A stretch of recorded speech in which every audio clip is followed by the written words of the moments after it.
Chapter 10. Ang nakakandadong basement. Sa basement, tinulak ni Armando ang pinto paakyat. "Buksan mo, Kesya," sigaw niya. Ngunit hindi ito gumalaw. Parang may malakas na puwersang humahawak sa kabilang panig. Sa dilim ng basement, muli niyang narinig ang paghinga. Hindi ito hangin, hindi rin daga. Parang isang taong nasa likod niya. Dahan-dahan siyang lumingon. Sa sulok ng basement, sa tabi ng lumang kama kung saan nakahiga ang kalansay ni Lucinda, may nakita siyang anino. Isang babae. Unti-unti itong naging malinaw. Ang balat niya ay maputla. Mahaba ang buhok. At ang tiyan niya ay malaki. Parang buntis pa rin. Si Lucinda. Ngunit kakaiba ang kanyang mga mata. Hindi ito malungkot. Ito ay puno ng galit. 30 taon. Bulong niya. Nanigas si Armando sa kinatatayuan. 30 taon akong nakakulong dito. Unti-unting lumapit ang multo. Dom, kinuha niya ang aking anak. Huminto siya sa harap ni Armando. At tumingin sa itaas ng kisame. Kung nasaan si Kesya.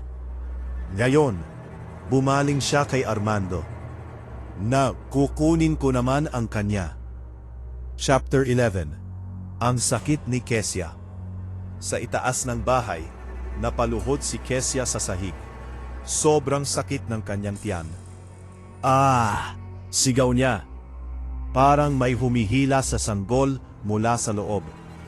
Sa harap niya ay nakatayo ang multo ni Lucinda.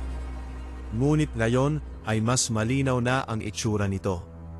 Ang kanyang mukha ay puno ng sugat. Ang mga mata ay tila umiyak ng dugo. "Ibigay mo sa akin."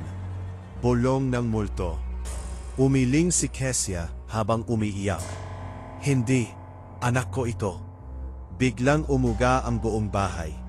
Ang mga bintana ay nagsimulang magbukas at magsara. Bang! Bang! Bang! "Hindi mo naiintindihan," sabi ng multo. "Ang anak ko, kinuha sa akin." Unti-unting lumutang ang multo papalapit kay Kesya. At inilapit nito ang kamay sa tiyan niya. "Kaya kukunin ko ang iyo." Biglang sumipa ng napakalakas ang sanggol sa loob ni Kesya. Napahawak siya sa tiyan. At sa loob ng kanyang isip, parang may narinig siyang mahinang boses ng bata. Isang boses na nagsasabing, "Mama." Chapter 12. Ang paglaban ni Armando.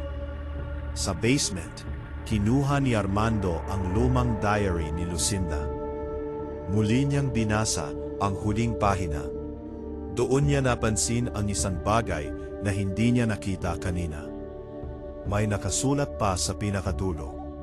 Isang pangungusap na halos hindi na mabasa. "Ang sumpa ay matatapos lamang kapag nailibing ako ng maayos." Nanlaki ang mata ni Armando. Ibig sabihin, hindi pa kailanman nailibing si Lucinda. Nakakulong pa rin ang kanyang kalansay sa basement. Biglang lumakas ang hangin sa paligid. Narinig niya ang sigaw ni Kesya mula sa itaas. "Armando, oh!" Hindi na siya nag-isip. Lumapit siya sa kama kung saan nakahiga ang kalansay. "Pasensya ka na," bulong niya. Pagkatapos ay binuhat niya ang mga buto ni Lucinda. Sa sandaling ginawa niya iyon, biglang nagwala ang multo sa basement. Lumabas si Lucinda sa harap niya. Puno ng galit. "Ilagay mo yan." Sumigaw siya ng napakalakas.